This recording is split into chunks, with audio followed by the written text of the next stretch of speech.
NR by lowering inflammation shows in 7 human clinical trials will improve human quality of life. These claims of, oh, it's been clinically proven or scientifically proven get thrown around a lot, and it's 99% of the time is bullshit. It's just not true.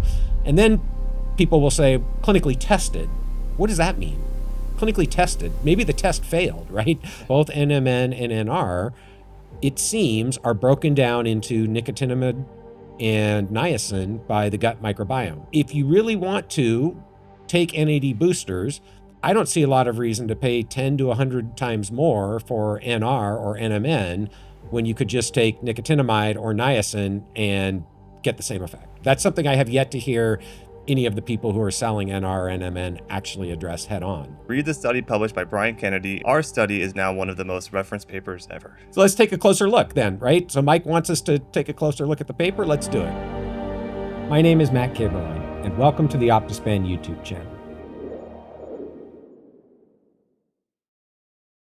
All right, welcome to the OptiSpan podcast. So in an effort to keep on trying new things, I saw a conversation you had on Twitter, and I kind of wanted it relevant to the OptiSpan podcast. I wanted to dig a little deeper and get some more information out of you. I mean, I think I know the conversations you're referring to, and I would say I certainly have pulled back a little bit from Twitter or X as it's now known. I think part of the reason is that I feel like much of the conversation there, at least in the sort of longevity space, has devolved into people selling stuff or people trying to win an argument rather than actually having productive conversations. And so to me, I just don't find that as valuable. So that's really part of the reason why I'm not nearly as active as I used to be. Yeah. But from time to time, I do jump on, and sometimes I see something that, piques my interest or that I feel compelled to respond to. And that's sort of what happened in this situation. Yeah, and both of them started from a post that Tara did on the OptiSpan podcast page, which people should follow, by the way,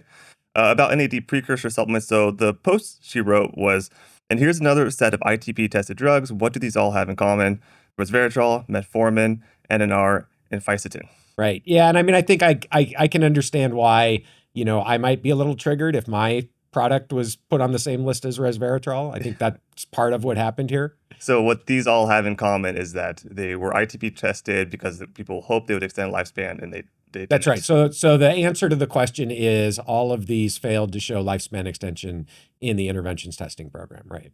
And I mean, I do think it is worth saying that, and we've said this before, a negative result from the interventions testing program doesn't necessarily mean that the compound couldn't ever extend lifespan at a different dose or maybe in a different genetic background. It just means that it didn't show a longevity benefit in what really has become accepted as the gold standard for how we test longevity drugs today. So the first comment that we got I wanted to talk about today is from Charles Brenner, PhD. He said, my hot take is that rapamycin, by inhibiting skeletal muscle mass, will degrade human quality of life, while NR, by lowering inflammation, shows in 7 human clinical trials will improve human quality of life. Note that old mice don't die from falls, but frail people do. Right. And this was a quoted tweet of the original post by Tara. So I actually didn't see this, again, because I'm not really on Twitter. And actually, I have Charlie muted because I tend to mute people who annoy me. But somebody else posted this to another feed of mine. And so I saw it, and then I kind of felt like it was important for me to respond to the quote. To which you responded to his tweet by saying, possible but unlikely. If anything, rapamycin at off-label doses likely prevents muscle loss, and I predict we'll see the first trial data soon for improved body comp. My hot take is that Charles M. Brenner doesn't know the literature and refuses to do his homework on this topic. Yeah. I mean, look, that clearly was not my best moment on X, which is part of the reason why I'm not on X as much as I used to be. I mean, a couple things to say. Obviously, I could have handled that better. I was kind of snarky. I let my frustration get the better of me in my response. But having said that, I mean, I do stand behind what I said. Charlie is uninformed. I have, on multiple occasions, pointed him towards relevant data on this topic. He chooses not to, either he chooses not to put in the effort to become familiar with that data, or he chooses to ignore the data because he doesn't like it. And I think neither of those are a great look for him, for somebody who claims to be on the side of rigorous science. So, I mean, I don't really know what to say, except that there's really no excuse for continuing to propagate misleading information. So don't get me wrong, Charlie is a fantastic biochemist. He's made major contributions in his field, including discovering nicotinamide riboside, which I get. That's probably why he was a little bit frustrated by Tara's post. I like Charlie as a person. I like interacting with him. He's a fun guy to talk to. But the reality is, within the field of aging biology, his knowledge base is pretty narrow, and he makes basic mistakes. And, you know, I think, unfortunately, he feels compelled to bash the entire field because he doesn't like David Sinclair, which, again, is not fair. It's not productive. It's not helpful. So, look, I've invited Charlie to sit down for an interview on the podcast. He's declined. That invitation is still open. I'd be more than happy to have an in-person dialogue with him about this or any other topic. But having said that, when he makes nonsensical statements or misleading statements, I'm going to call him out.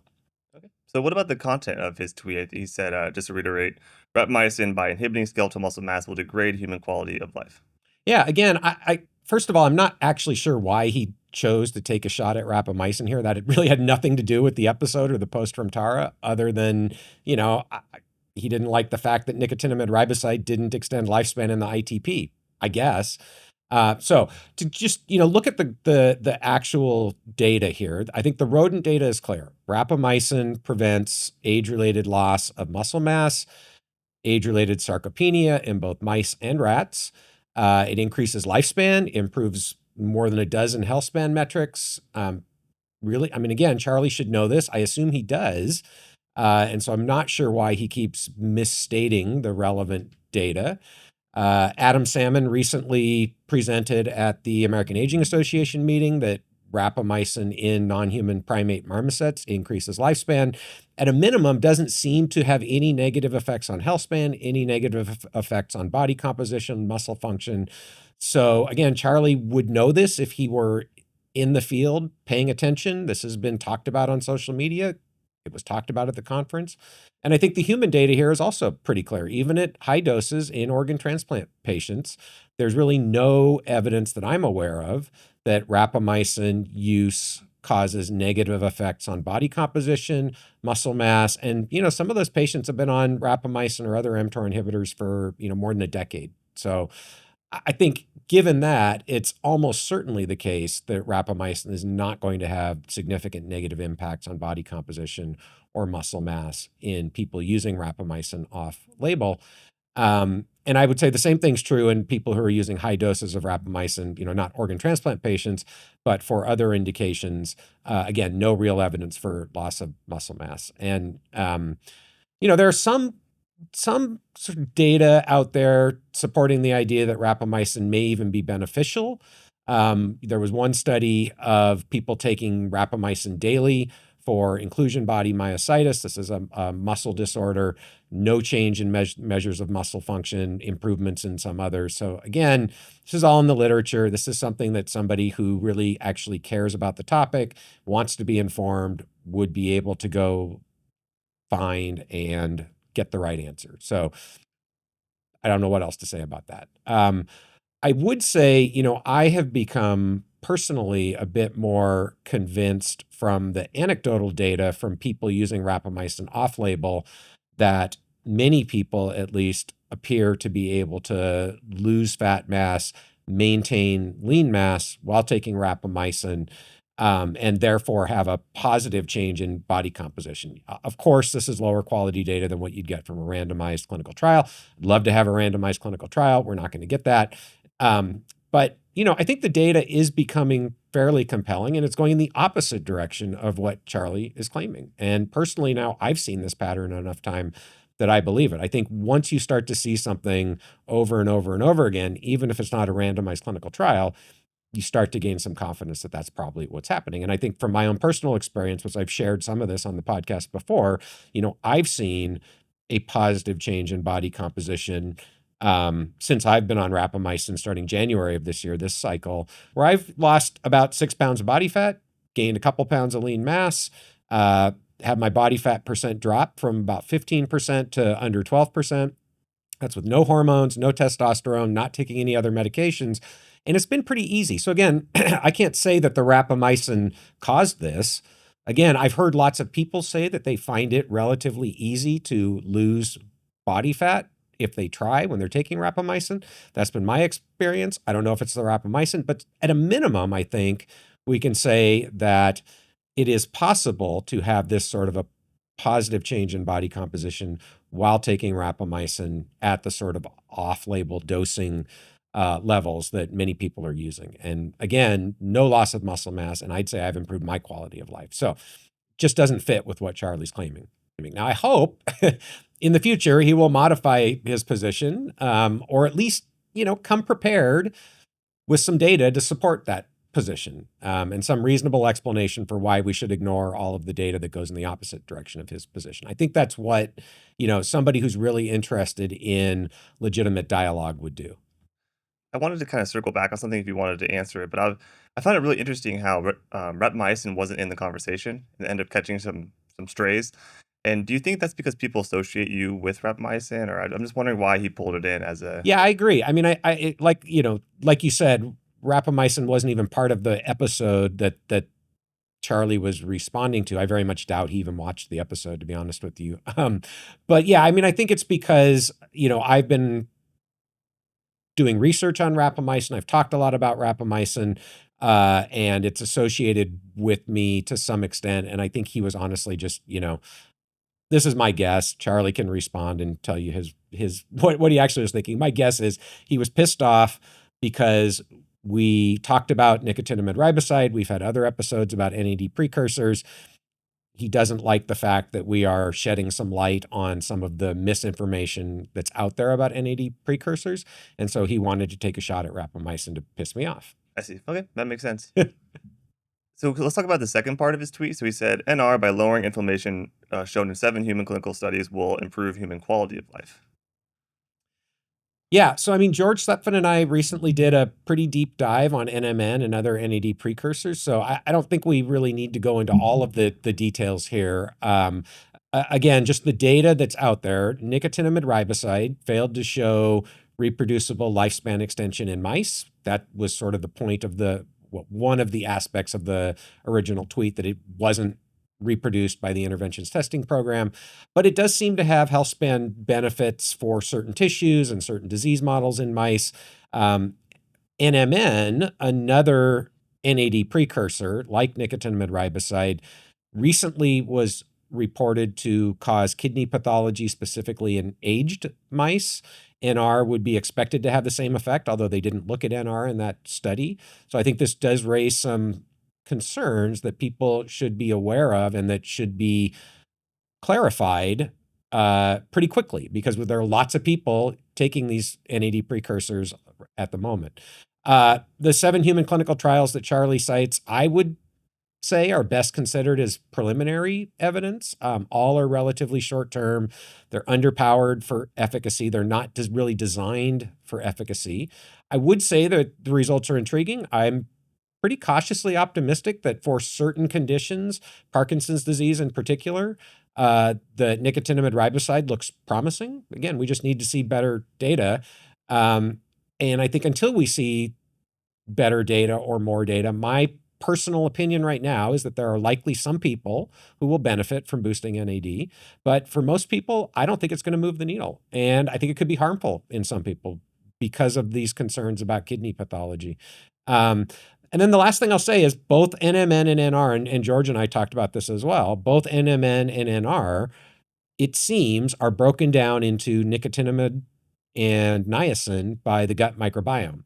So if you really want to take NAD boosters, I don't see a lot of reason to pay 10 to 100 times more for NR or NMN when you could just take nicotinamide or niacin and get the same effect. So I think, that's something I have yet to hear any of the people who are selling NR or NMN actually address head on. So I think the second discussion will be a bit of a deeper dive. So it seems it was spurred by this very nice comment from Sharon Montana. So she wrote, I really appreciate the OptiSpan podcast. It's interesting plus informative and has taught me a lot.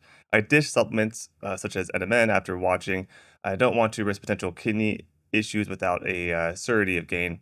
I have a cautious and healthier perspective on supplements now. That's great. I'm really glad our content is encouraging some folks to take a more eyes wide open approach to this space and hopefully becoming more informed about their own health in the process. So it's interesting, and it actually led to this reply from Mike Muldoon at Dooner Jacks. And he said, look at Rejuvant.com, clinically based and scientifically proven in mice and humans to increase health span. Published papers in True Me Labs release. Check it out. So I did some digging and trying to find out who he is, and he's actually the chief operating officer of Ponce de Leon Therapeutics. So Ponce de Leon Therapeutics is the manufacturer of Rejuvant, and Rejuvant is a calcium alpha-ketoglutarate. Right.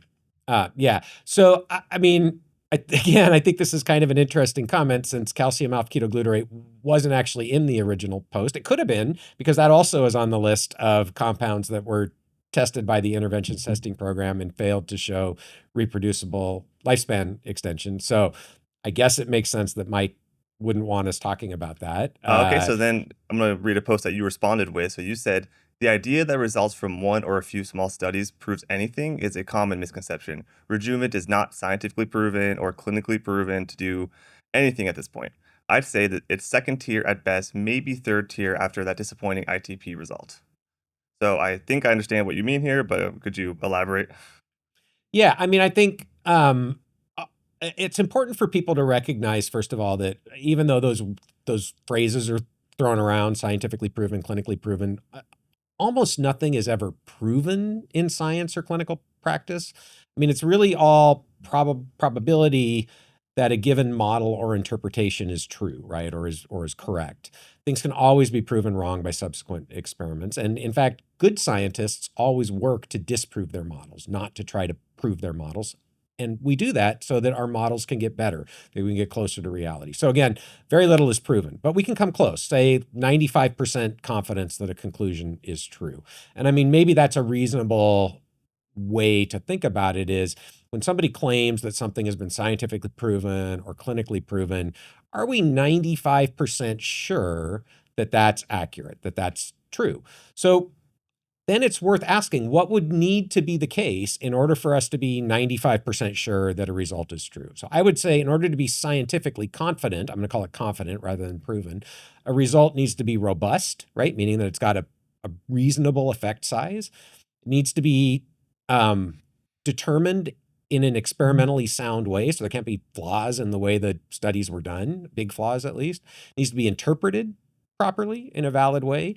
And I think this is really important. It's got to be independently reproducible. If all of the data is coming from one group, it's really hard to have confidence that that result is real until somebody else replicates it. And I would say optimally, we'd want it to be peer-reviewed and free from obvious conflicts of interest. That's not always going to be the case, but I think that would add confidence. Now, we can take sort of that same list and then ask, does that apply in the case of clinically confident? And again, I'm sort of making the differentiation scientifically, would be sort of preclinical stuff or human epidemiology. Clinically means actually used in people, right? And really it means in a clinical setting, but we're talking about supplements, so we'll kind of bucket that into the same group. So again, I think it's got to be robust, but it's also got to be safe, at least sufficiently safe in humans, right? Because it doesn't matter if it works if it's killing people, okay? So that's important in order for it to be clinically sound. It's got to be, again, experimentally sound, and I would say needs to be tested in multiple clinical trials, optimally across diverse populations, because different populations, different ethnicities can have different responses to the same intervention. Interpretation, again, it's got to be a valid interpretation. It's got to be independently reproducible. Again, the multiple clinical trials or multiple human studies would be nice to see done by different groups. And then I would say, in order to really have confidence, it's got to be in clinical use for a sufficient period of time with evidence for benefit over risk. And again, optimally, these studies would be peer-reviewed, optimally free from obvious conflict of interest, optimally with long-term, meaning years, of safety and efficacy data. So you can see it actually takes a lot, at least in my view, to get to the point where we can have a high level of confidence about an intervention scientifically or clinically. And importantly, I would say none of it is true for Rejuvant, scientifically or clinically. So Mike's claim that Rejuvant is clinically or scientifically proven is just not correct, which is what I was getting at in my post. But I think, I'm not, again, trying to bash Rejuvant per se. We can talk more about Rejuvant and alpha-ketoglutarate. But I do think it's really important for people to appreciate that these claims of, oh, it's been clinically proven or scientifically proven get thrown around a lot. And 99% of the time is bullshit. It's just not true. And then people will say clinically tested. What does that mean? Clinically tested. Maybe the test failed, right? Again, you really have to be aware of what the data actually shows when people are making these claims, especially when they're trying to sell you something. So I would say, whenever someone says those sorts of phrases, just you need to immediately be skeptical of their information and motives and go take a look at the actual data. Yeah, I want to add, just seeing that type of post as an observer, someone who's kind of not in the world, it just feels copy and paste of trying to sell a product. Yeah. Like I bet that's being posted whenever NMN gets brought up on. Yeah, maybe so. threads. Yeah, that's Speculating possible. here, but that's just what it feels like as reading it. And then he Yeah. actually did a follow-up. So he said, ITP use AKG, not our formula of calcium AKG, nor time release. Read the study published by Brian Kennedy in the True Me Lab results. Our study is now one of the most referenced papers ever. Our paper ever on the topic. Yeah. Again, this is a good example of why I've cut back on X. I mean, again, this sort of nonsense just annoys the hell out of me. Because first of all, it's just logically weak, completely a transparent attempt to mislead, in my view, a transparent attempt to mislead people. And I do find it kind of amusing when random people on X tell me I should read a particular study that's right in my wheelhouse, especially in this case, when it's a study where the lead author is one of my best friends and somebody I've co-authored 70 papers with, as if I haven't already read the paper, right? It's like, oh, you should read the paper by Brian. So anyways, so let's take a closer look then, right? So Mike wants us to take a closer look at the paper. Let's do it. Okay, claim 1. ITP used alpha-ketoglutarate, not our formula of calcium alpha-ketoglutarate, nor time released. Okay, that's half true, but completely irrelevant to the conversation. The ITP was attempting to reproduce a study published in 2020 by Brian and Gordon Lithgow, reporting that alpha-ketoglutarate increases lifespan and reduces frailty in mice. And so I've talked about this study previously on the podcast. In my opinion, the lifespan data here really wasn't very convincing in the original study to begin with. It's a small effect. It was sex dependent. I thought the frailty data was pretty good. I still do. And other data that I've seen Brian present about alpha-ketoglutarate since then looks pretty reasonable to me that it probably does have some benefits for at least certain health span metrics, frailty in mice. But it's important, this idea that the ITP didn't use a time-released form of calcium alpha-ketoglutarate is ridiculous. They used the same formulation of alpha-ketoglutarate that was in the original study. They were attempting to reproduce the original study at the same dose. In fact, they even say, in the ITP paper, we used the same dose of alpha-ketoglutarate as in the published study and started at the same age. They were doing it exactly the same way that the study that reported a lifespan extension did the experiment. I think the one difference here that's probably worth mentioning is the interventions testing program works in what are called het3 mice, so genetically heterogeneous mice, meaning they're not an inbred strain.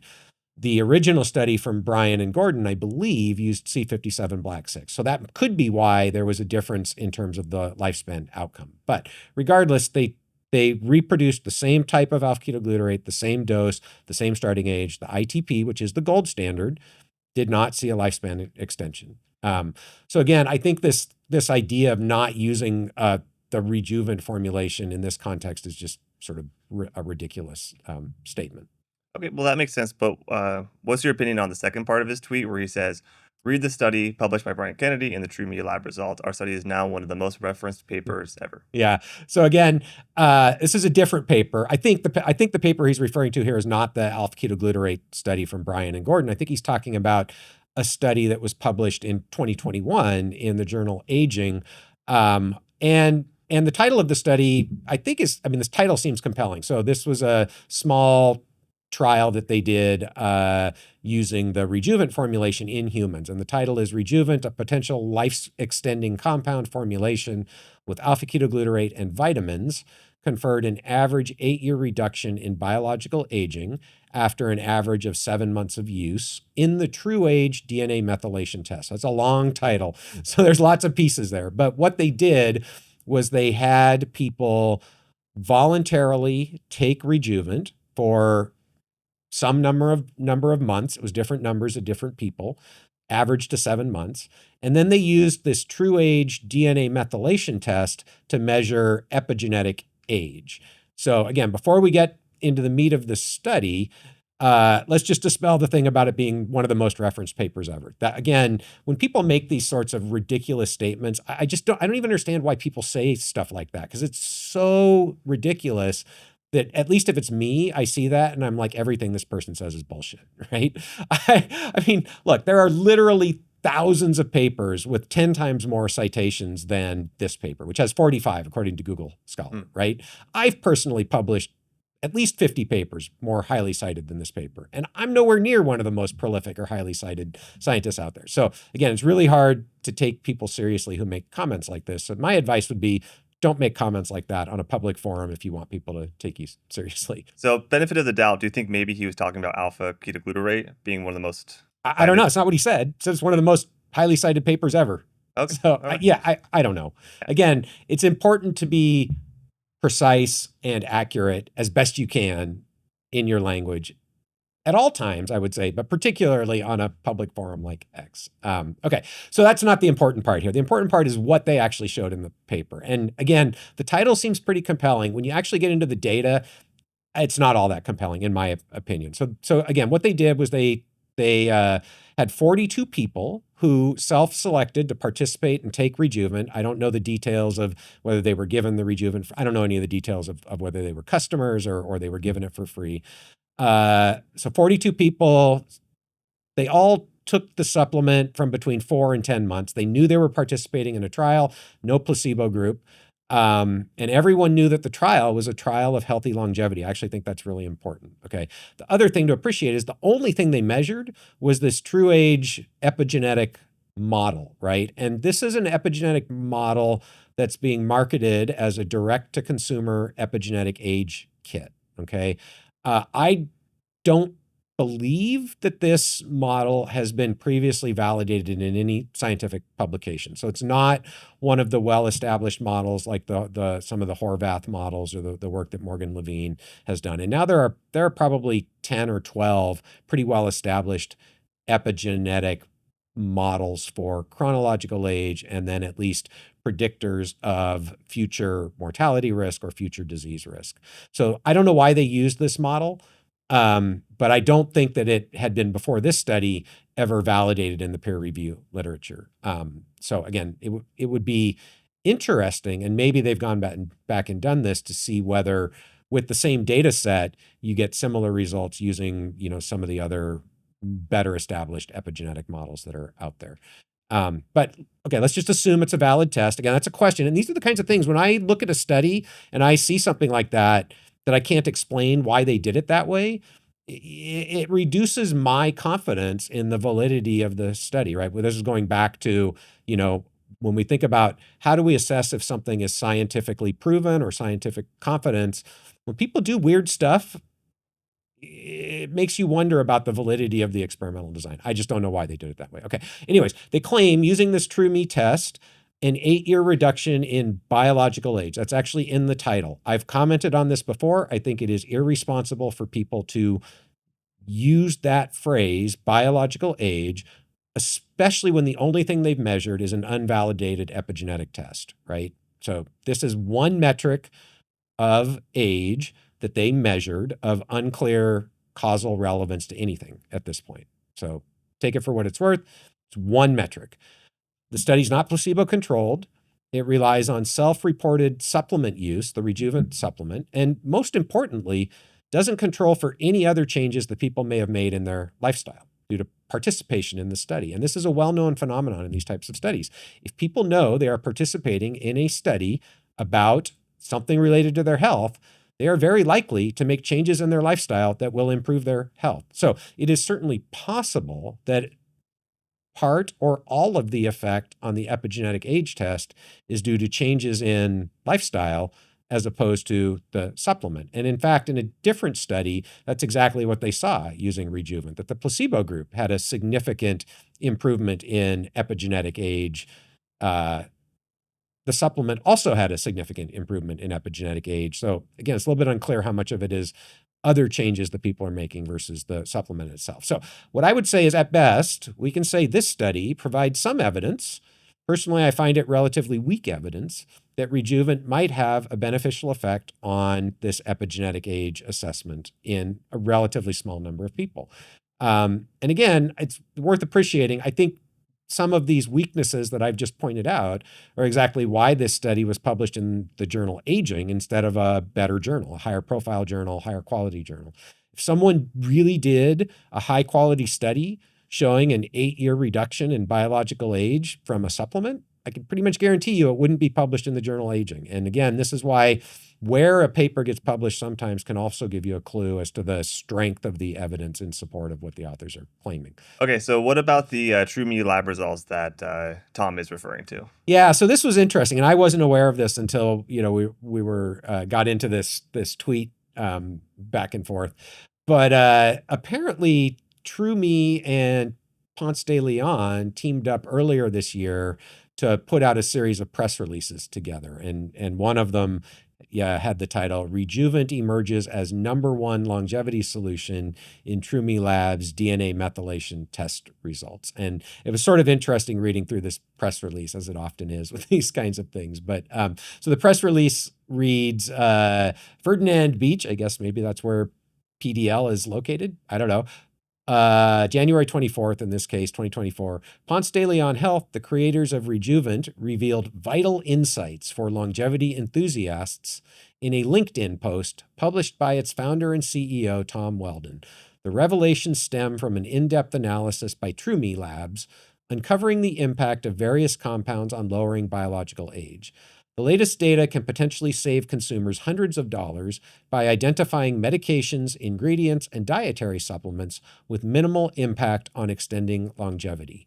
With more than 5,000 entries encompassing nearly 900 disclosed compounds used by TrueMe Labs customers to reduce their biological age, again, not biological age, this data release of, sorry, that was my editorializing for those of you who aren't reading this on the screen right now. Back to the press release. This data release of DNA methylation test results provides consumers with crucial insights into which substances are truly effective in turning back the clock.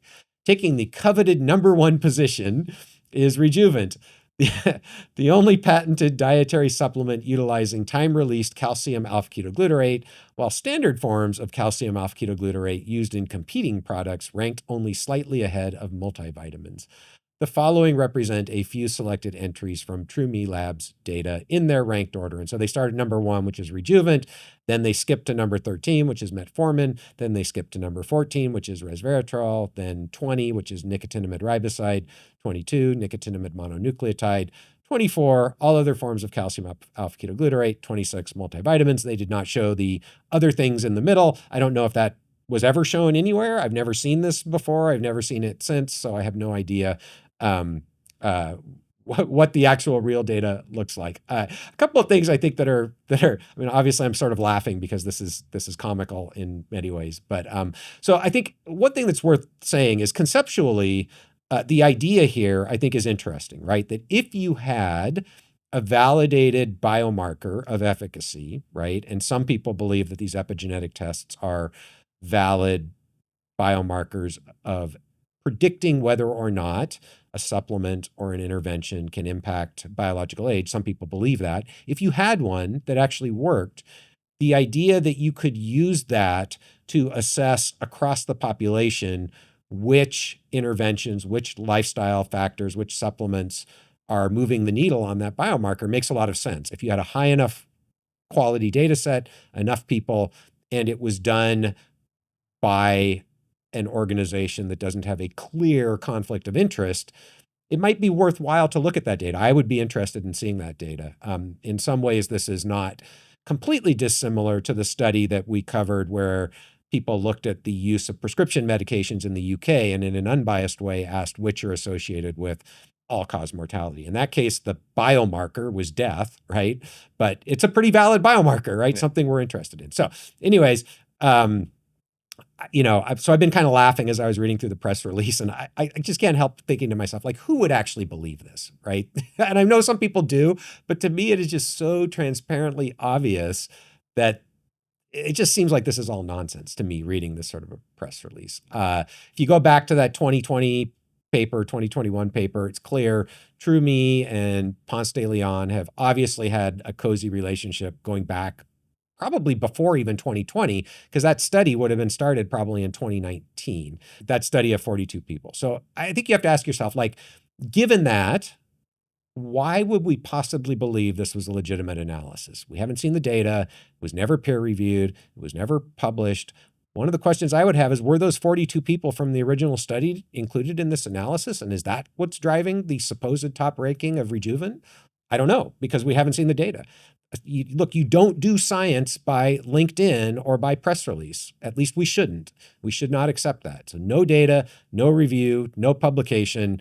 That's not how legitimate scientists operate.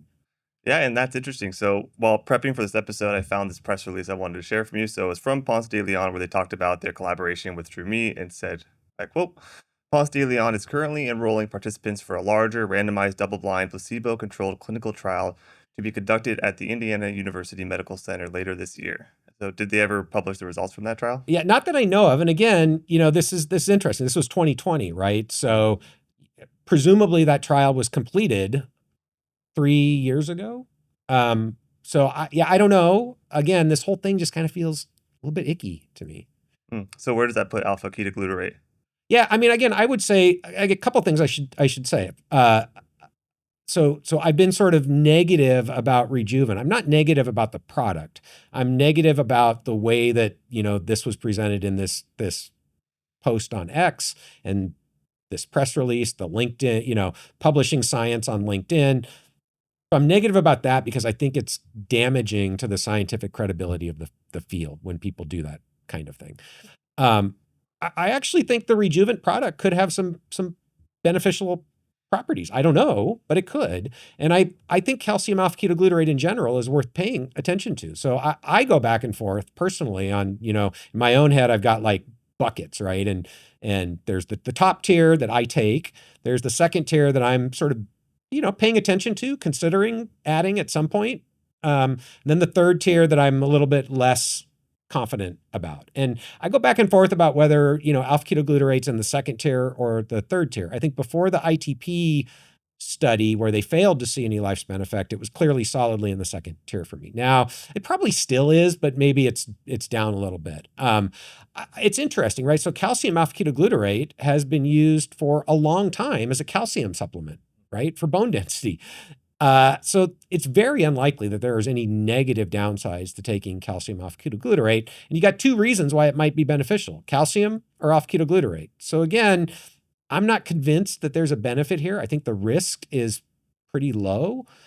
And it's possible the Rejuvant formulation, this time release that they've got, is superior to other forms of calcium alpha-ketoglutarate. But, the misleading marketing just really annoys me, and it's sort of a giant red flag in my opinion. Are there other examples of supplements or pharmaceuticals where making a time release makes it, 10x better?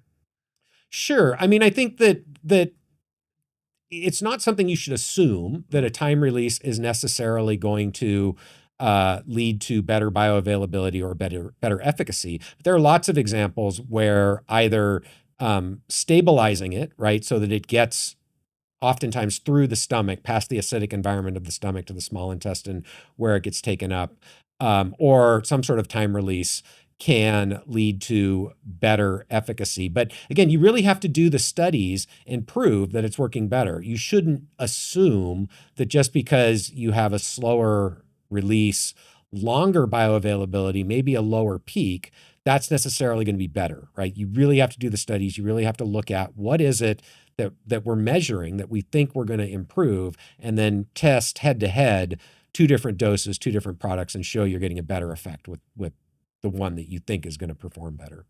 Yeah, well, I think that's helpful. Do you have any closing thoughts on the subject, or? Yeah, don't publish your science on press release or LinkedIn or YouTube, right? Do it the right way. Publish it in the peer-reviewed scientific literature. Let other people see the data so that we can really evaluate the quality of the data. You got And it. be precise as best you can and accurate when you're posting things on public forums. That makes sense. All right. Well, thank you for your time. Awesome. Thank you. And thank you for watching the OptiSpan podcast. As always, if you have any questions or comments, and I'm sure we will get some comments on this one, please feel free to leave them below. If you're not already a subscriber and you like the content, please be sure to subscribe to the channel. And we hope to see you next time on the OptiSpan podcast.